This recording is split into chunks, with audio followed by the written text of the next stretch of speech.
How to change phone location on iPhone.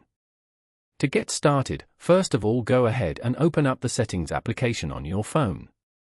Once you're here, go to General as shown.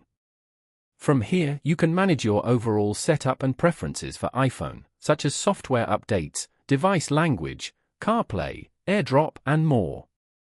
Then, scroll down and go to Language and Region.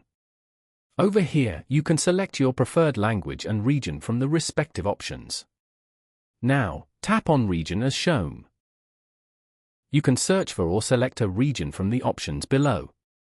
For example, United States.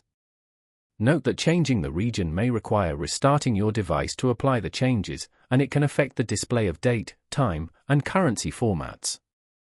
Here, tap on Keep English, UK, below if you don't want to change the iPhone language to US English. Following these steps, you can easily change phone location on iPhone.